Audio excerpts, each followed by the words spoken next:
Hey everybody, and welcome to the UFC 244 Masvidal versus Diaz aftermath. And I'm hoping to roll one of these out before the fights this weekend, which are headlined by Calvin Kattar and Zabit. So I'm not going to get too much in the news and stuff. I'm just going to kind of jump straight into the fights and what happened this past weekend on a Saturday night. So I guess first we should talk about the prelims, right? And the big standout on the prelims was that Corey Anderson ended up beating Johnny Walker. And not just beating him. And I think a lot of people thought that his path to success in that fight was going to be through wrestling. And it turns out that he just goes out and flatlines. Well, I don't want to say flatlines Johnny Walker, but he knocks him out, right? Rocks him, puts it on him, and just unloads with a barrage of punches. And just, I think most people thought going into that fight that if the fight ended via KO, it would probably be coming from Johnny Walker. You know, he'd probably be walking out of that one victorious. But, regardless, say what you want about how he acted in the octagon afterwards. I mean, Johnny Walker's a guy who has a lot of hype behind him, and Corey Anderson's one of the better wrestlers in the division. So it's going to be interesting to see who he gets paired up against next and what they decide to do with Johnny Walker after, I don't know if that's the first time in his career he's been finished. I know he's got like 2 or 3 losses, but that was his first loss in the UFC in pretty devastating fashion. A guy riding a lot of confidence. So I still think he's a potential superstar. Obviously got some holes in his game that he's got to clean up, but you don't want to hand that guy. I would expect them to give someone a little bit lesser talented for his next fight. Corey Anderson's a legit martial artist, man. I mean, he's good everywhere. He can box. He's got good forward pressure. He can wrestle. I mean, obviously wrestling's a strong suit, right? But shit, man, good performance for Corey Anderson. Like I said, it's going to be exciting to see who they decide to match him up with next. But let's hop into the main card. I know I didn't cover all the fights in the prelims. I can't remember them off the top of my fucking head. I don't have anything pulled up here. But to kick off the night, Kevin Lee makes a statement with a knockout win over Gregor Gillespie. And Gillespie's a guy, I don't want to say I was pulling for him, but I like him a lot. He wrestled at Edinburgh, which is a school in northwestern Pennsylvania. So I went to Clarion University, which is actually where like Kurt Angle, Frankie Edgar, those guys went, big wrestling names. And Frankie obviously is a former 145-pound champion in the UFC. So, or former lightweight champion, 155. Man, I just thought about the fact that he was dropping down to 135, so I wanted to associate him with the weight class above. But he's dropping down to fight at a weight class that is 20 pounds lighter than than when he won the championship, which was years ago. But I mean, if you look at how hard a 20-pound jump is for guys like Weidman, who just went up and fought Dominic Reyes recently and got knocked out, like 20 pounds makes a big difference. So it's going to be interesting to see how Frankie Edgar performs at 135 pounds. I think that's probably where he should have been for a majority of his career. I mean, he's pretty small at 145. Like, look at him when he fights Jose. And Jose Aldo's dropping down to bantamweight, too, if I'm not mistaken, to fight Marlon Moraes. So, anyway, I just got completely fucking sidetracked. Forgot what I was talking about. Frankie Edgar, lightweight. Oh, Kevin Lee and Gregor Gillespie. I got way off track there, huh? But anyway, Gillespie is an extremely impressive wrestler. Big win over Yancy Medeiros, which was the biggest one of his career, and they face him up against Kevin Lee. And the problem with this fight is that Kevin Lee has seen a ton of high-level competition at 155 already. I didn't think it was a bad matchup, especially considering like the fact that Kevin Lee's coming off a loss. He's had some ups and downs in his career, and he's trying to figure things out and get it sorted out. And Gillespie's a tough motherfucker, man. If he got a hold of Kevin, that was the whole question. But Kevin comes out, low stance, prepared for the takedown. Pretty much a boxing match up until Kevin turned the lights off, right? And Gregor wasn't looking terrible. I mean, I think that Kevin was winning the exchanges, like a little crisper, which I thought he would on the feet.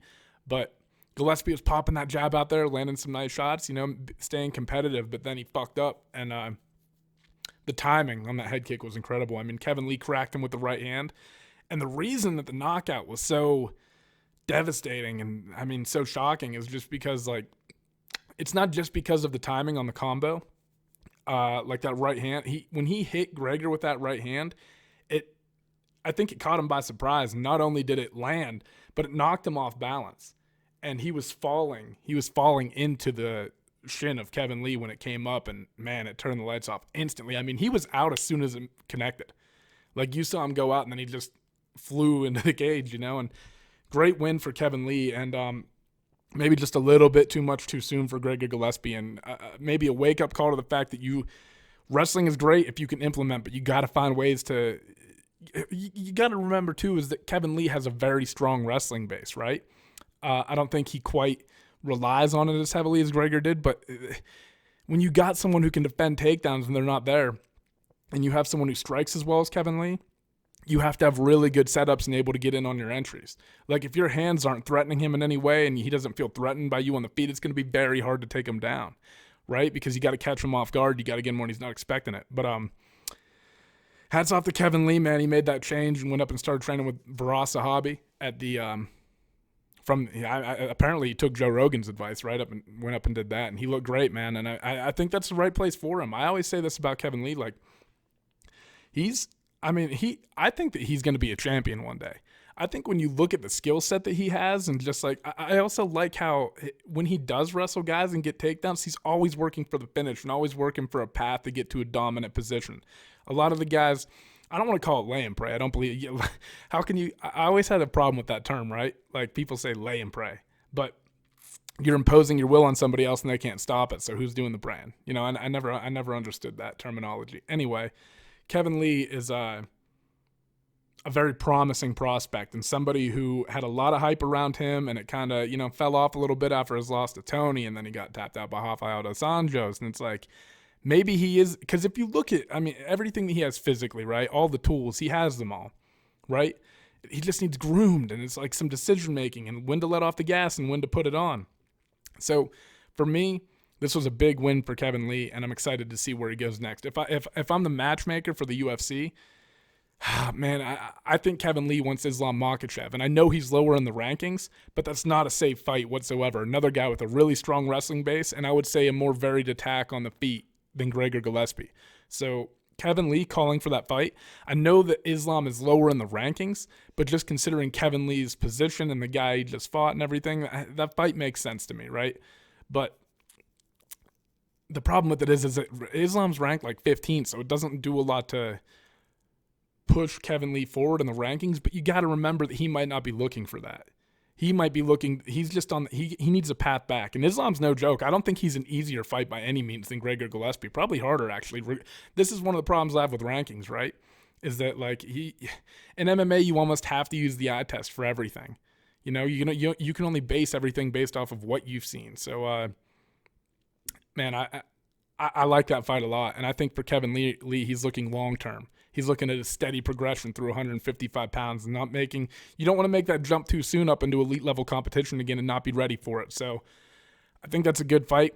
It's a solid fight. And I think it's someone who's a little better than Gregor. I think he just has more, not better. I don't want to say better, but he has more weapons on the feet, right? Gregor Gillespie's wrestling. If he gets a hold of you, I still think he's one of the most terrifying guys in the division. So, man. And as far as what's next for Gregor Gillespie, fuck, man, I don't really know. I'd have to have the rankings pulled up in front of me. Let me see if I can get him. Because before that loss, he was undefeated and on a real tear. What's funny is I had a name picked out before I started this podcast, and now I can't remember who the fuck it was. I'm sure once I see it, it's going to pop out at me again. But he couldn't have fell that far in the rankings for... Alexander Hernandez might be a good fight, because I know Alexander Hernandez is coming off a win, but he's ranked 14 right now. Gillespie's ranked 12. And Hernandez's most recent one was against Francisco Trinaldo. And a lot of people debated. I saw something like 11 media outlets scored the fight for Trinaldo, and I can't remember it off the top of my head to give you enough details about it. But I wouldn't mind that fight, especially because Alexander Hernandez is another explosive guy who's probably not as well-rounded as Kevin Lee. So I think that kind of evens out, and it kind of gives you a better feel for, I would say Charles Oliveira, but I'm pretty sure he fights either this weekend or next. So, yeah, I don't mind the fight with Alexander Hernandez, but the funny thing, it's funny because if you look at the rankings on the UFC website, and I don't know if they're up to date, it looks like they are, but Alexander Hernandez is actually ranked above Islam, so it would be weird for Gregor Gillespie to fight a guy who's ranked higher than the guy Kevin Lee fought, but I just don't think Gillespie's ready to fall out of top 15 competition. And I'll tell you what, man, a fight that I wouldn't mind actually seeing, and I think, is Kevin Lee versus Dan Hooker. But it's going to depend on what way Kevin Lee wants to take his career. Anyway, I've been spending too much goddamn time talking about this fight, so let's move on to the heavyweight fight between Derek Lewis and Blagoy Ivanov. And this was a fun fight, man. Ivanov can take a fucking punch. I thought that Derek Lewis won the fight. I thought, I can't remember what the scorecard. This wasn't the atrocious one was Kevin Lee. Or, goddamn, I'm mixing my names up everywhere today. Darren Till and Kelvin Gastelum. Someone gave 3 rounds to Gastelum, which seemed insane to me. But Derek Lewis went in there, and he was just landing the bigger shots, man, and imposing his will. And I know Blagoy got some nice takedowns and set up some Kimuras, but he wasn't – the problem with those Kimuras and the reason that he wasn't finishing them is because he wasn't the free – so you got one arm in the figure 4, right, the key lock, the Kimura grip, whatever you want to call it, right? And the other arm that was free for Derek Lewis, I think it was his left arm when he was setting these up most of the time, it was free. He wasn't pinning it down or anything. So it leaves room for him to bring it into a side and escape, right? And he could roll out of that Kimura. What Blagoy, if Ivanov would have pinned that arm down and secured that arm, he could have got the finish. He should have pinned it down, stepped over it with his knee, and then kind of did it's kind of hard to explain it when I'm just sitting here, but windshield wipered his legs and controlled Derek Lewis's left arm with his left leg then, and then stepped over the head and sat up and finished the Kimura. Because if that arm's free, you can bring it into your side and, create frames and all that, blah, blah, blah. Anyway, and by the way, I'm by no means a jiu-jitsu expert. It's just something I picked up on. For Derek Lewis, man, I really don't know what's going to come next for this guy. He's got a bunch of wins. I wouldn't mind seeing him actually, if you think about the current landscape at heavyweight and some of the guys that he's already fought, I wouldn't mind seeing him fight the winner of Alexander Volkov and Greg Hardy. I'm expecting Volkov to win that fight just because he's got so much goddamn MMA experience. But if Greg Hardy goes in there and shocks the fucking world, I mean, Derek Lewis is a very marketable fight, right? I think it is. 2 huge guys. And Derek Lewis is a guy who's been pretty outspoken about guys with character problems. You know what I mean? He calls people out. I think that's a fun fight. And for Ivanov, I don't think, again, it wasn't like it was this one-sided beatdown. He definitely lost the fight. But, man, I don't think he needs to – again, he's another guy who I don't think deserves to fall out of, top 15 competition after that. I think he's ranked number 10 right now. I don't know, man. Maybe a fight with a guy like – I'm looking at the rankings right now. Murray Screen's up there. I saw that that Jarzino kid who picked up a big win. I don't want to call him a kid. He's a grown fucking man. But he picked up a win over Andrei Arlovsky in the opening fight on the ESPN prelims, ESPN2. I can't remember. I'm all over the place. But I wouldn't mind seeing Ivanov go and fight Alexei Oleinik. I think that would be a good fight. Walt Harris obviously has stuff going on with his missing stepdaughter or whatever. But yeah, I think Ivanov, and especially because Ivanov has a strong wrestling background, and Oleinik pulls off chokes from all over the place. You know what I mean? So both those guys are coming off losses most recently. I think that matchup makes sense. And Derek Lewis versus, Volkov's ranked number 7. So if Greg Hardy beats him, he's going to be in the top 10. And it's a big fight to fight Greg Hardy at that point. I'd expect Derek Lewis to fight the winner. I'm pretty sure Derek Lewis has a win already over Alexander Volkov. I think he knocked him out last second now that I'm thinking about it. So if Greg Hardy goes ahead and beats Alexander Volkov, the fight might happen. But if Volkov wins, I guess Derek Lewis wouldn't. I forgot all about that. I guess Lewis wouldn't end up fighting him. Probably end up taking he's already lost to Francis Ngannou, hasn't fought Curtis Blades. Maybe Curtis Blades? Because Blades already has 2 losses to Ngannou. Man, I don't know. I'm not the matchmaker for the UFC, thank God. There's some things you get a feel for, right? Some fights that are obvious, and some that you got to really sit down and think about. Actually, this weekend really made me realize what a fantastic job the UFC matchmaking does, because I know that they might not, it might not seem like they get everything right, but the reason that there are so many good fights is because of the avenues that they've built for all these different fighters. And then, like Kevin Lee, I thought the Gregor Gillespie fight was a really good fight. He was a guy who was ranked lower than him, which takes some of the pressure off of you. Like fighting Tony Ferguson in a main event for the title when you're 26 years old, that's a big moment. And, They put him up against Gregor, and he kind of gets some of his mojo back. And it's not like Gregor was a gimme fight at that point. A lot of people thought Gregor was going to go in and dominate that fight, get a hold of Kevin Lee, and just ragdoll him for all 3 rounds, and it didn't go down that way. So, and now you put Kevin Lee. You gave him a tough enough fight that he could win, which he did, but it wasn't a gimme, right? So, man, yeah, you start thinking about some of these matchups and then just how it impacts the landscape of the divisions in the long term and stuff. Like those guys, trust me, the guys making the matchups for the UFC and across a lot of MMA organizations, they're not short-sighted. So, yeah, man, they have a hard-ass fucking job. And for the most part, UFC fans we get to see the fights that we want to see. Like, if there's a fight that fans are calling for, they'll make it. I mean, they just made this fight this past weekend a headliner, Madison Square Garden. Masvidal and Diaz. You know what I mean? Like, if the fans want to see something, the UFC is pretty good about putting it on, especially when you compare it to, like, a sport like boxing. So, we don't have a whole lot of complaining to do as fans. Next fight was probably fight of the night, in my opinion, Vicente Luque and Wonderboy. And Wonderboy, again, man, just a little bit too much, man. A little bit too technical. And you really see when Wonderboy needs to get offensive, he's really good at landing shots and getting out of the way. And I thought that one of the things that Luque would be hunting for is, with those kind of guys who maintain distance that well, almost one of the only ways to tag them is to tag them on the way in. Because they don't, like, Wonderboy's not going to be one of those guys who's boxing and rolling his head everywhere, right? Like, he's more in and out. He's got that karate stance, hands low, and he's jumping in and out, right? Stabbing you with stuff, getting out of the way. Back in, back out. It's just, so I thought the game plan for Luque was, and Luque was walking through, one of the things that I really liked that Luque did is he was walking through shots to land shots, which is, I mean, almost what you have to do if you're not, especially if you're not timing everything up cleanly, which is hard to do against a guy, especially with, like, the range and the reach and the understanding of timing and the speed. Like, when you see Wonderboy throw kicks, man, he is lightning fast. It's fluid, no fat in the movement, and he just, it's obvious that man has an extensive background in striking and, point karate, kickboxing, whatever, right? He's very good on the feet, and he's got a very complicated style to deal with, and he's got a long frame, right? So a lot of things working against Luque in this fight. I still thought Luque looked good. He just got beat up by a better fighter, a little bit of a more seasoned fighter, and it's probably the first time he's seen competition that's that talented. So,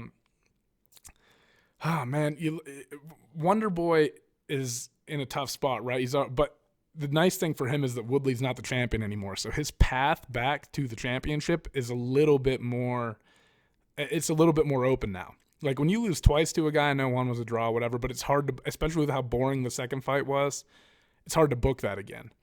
But I wouldn't, I'll tell you what, I wouldn't mind seeing Wonderboy fight Santiago Ponzinibbio, but I'm pretty sure he's out with staff. They had a fight booked with Robbie Lawler, and now Ponzinibbio pulled out, and someone just stepped in to fight Robbie Lawler, and I just saw a couple weeks ago, and I can't remember who it was off the top of my head. Fuck, that's gonna bother me. But anyway, if Ponzinibbio's off the table, I think Robbie Lawler has an opponent. I'm pretty sure he does. And shit, man, I'm looking at the rankings. It's like there's Damian Maia, but fuck, that might be a fight. There's Rafael dos Anjos. I wouldn't mind seeing Wonderboy fight Leon Edwards, just because we know that Wonderboy has what it takes to get to the championship at 170 pounds, right? Like, he went on a pretty good run before he ran into Woodley. And, fuck. Man, the problem with 170 is it's so deep. Like, I'm looking at the rankings, and you got Kamaru as the champ, obviously. 1 Woodley, 2 Covington, 3 Masvidal, 4 Edwards, 5 Dos Anjos, 6 Maia. And it's like, Dos Anjos is coming off a win over Lee. Maia's coming off a win over Askren. Thompson just won. It's like, who do you match him up against? I would like to see, I would feel, here's the thing. With Damian Maia, right, he's almost like a stepping stone. I don't want to call him a stepping stone because he's not a fucking easy fight, but he's kind of like a stepping stone for the guys who end up fighting for the title. Like, if you look, Tyron Woodley was able to deal with him, but Kamaru Usman beat him on the way there. Colby Covington beat him on the way there. Like, Stephen Thompson beating him on the way there doesn't do a whole lot for me. It doesn't do a whole lot to raise Wonderboy's stock. Rafael dos Anjos a little bit more, but I mean, still, both Woodley I think both Kamaru and Covington beat up on Dos Anjos too, if I'm not mistaken, you know? So, like, and Thompson's not one of those guys that's ever really been, like, beat up on. Like, no one's ever beat the fuck out of him for 3 rounds, you know? Like, Pettis knocked him out, but he wasn't getting mauled or anything like that. So, to me, I really like the fight with Leon Edwards, just because we haven't seen Leon Edwards deal with that type of style yet. And I think it's a great fucking matchup, man. I think Leon Edwards is a real deal, and I think that those are two of the guys who, and again, I'm ignoring rankings here, but I think those are two of the guys with the most legit, outside of Tyron Colby Jorge, Leon Edwards and Stephen Thompson. Santiago Ponzinibbio's in the mix too. But I would say that considering Santiago's out with staph, right? Leon Edwards and Stephen Thompson are the two most likely fighters to compete for a title and actually be successful in that competition. So my vote is Leon Edwards versus Stephen Thompson, but we'll see. We'll see. And I apologize for how choppy this is. I haven't done one of these in a while, and I just kind of hopped on here and decided to talk about these today. Next, we move on to the co-main event between Darren Till and Kelvin Gastelum. And I've been critical of guys moving up and getting high-level matchups. Like, Chris Weidman fighting Dominic Reyes wasn't as egregious to me as Rockhold fighting Blachowicz, because Blachowicz is so seasoned, he's so big, his grappling is a specialty, and like, it's a big jump, and you're fighting a lot bigger guys. But like when Weidman jumped up to fight Reyes, you're talking about a guy who's not that seasoned. He looked okay in his recent performance against Volkan Ozdemir, and it wasn't my favorite fight just because of how ranked Reyes is, and now they're talking about a fight between him and John Jones. But I really like this fight just because, A, Kelvin Gastelum probably needs to be fighting at 170, but he has been fighting at 185, so his body's conditioned to it. It knows what it feels like, right? It knows what it feels like to go 5 rounds at 185 pounds against the best in the world in Israel Adesanya. But it's not a size disadvantage for Till. I mean, Till looked bigger than Kelvin did in the fight when they stood across from each other. So to me, this fight made sense because Kelvin's a dangerous guy, but it's not like Till's giving up size to him and power to him. I still thought Till was the more powerful guy, you know, bigger, stronger. And the problem with Till, whoever scored the fight 30-27 for Kelvin Gastelum should be, in my opinion, they don't need to be judging fights anymore. Don't get me wrong, it was a good fight. I think it was more complicated than a lot of people like assume to score, but no way that Gastelum won all 3 rounds. I think I gave all of them to Till. The only thing that was really working for Gastelum was the leg kick. And, I mean, every time that Gastelum would come in and go to throw combos, Till would engage him in the clinch. And you could see that Gastelum kind of caught on. And when Till would start engaging in the clinch, he'd be looking for big shots off the break to try to end it. But it just didn't work out, man. I thought Till was landing the more successful. But don't get me wrong, this fight wasn't a barn burner. It wasn't a dominant win by Darren Till. But it was a good win for Darren Till, and I thought he deserved to get the victory. So, man, for Kelvin Gastelum next, the problem is he's beaten like guys like Jacare, right? He's beaten he lost to Chris Weidman, but he's beaten fuck, man. I'm having a hard time today just calling stuff off the top of my head. Anyway, he recently fought for the title, right? Lost to Adesanya. And Bisping is the one I was thinking of, but that's kind of like I didn't like the timing of that matchup. But Gastelum's in a tough spot. I think he's probably going to end up fighting Jack Hermanson, just because Hermanson's coming off a big loss to Cannonier. And speaking of Cannonier, the problem with Till winning is, I don't want to say a problem, but you beat one of the higher ranked guys in the division, and you've immediately thrust yourself into the top 5, and now you've got to fight a guy. I think the fight for Till is going to be Cannonier. I think anything below that doesn't make a lot of sense. And the problem with Cannonier is that you're giving Darren Till a fight against a guy who has a lot of knockout power, right? A guy who is a lot more, he's probably bigger, stronger, you know what I mean? A little bit faster than Kelvin Gastelum, more suited for 185 pounds. By the way, Gastelum, in my opinion, is one of those guys who needs to get his fucking diet under control and just drop to 170, man. Make the weight at 170. He has trouble making the weight at 185, though, so it's like, what do you do? But I feel like if Kelvin Gastelum fights at 170 pounds, he's a world champion. His footwork, his boxing, his wrestling, his jiu-jitsu, it's all there.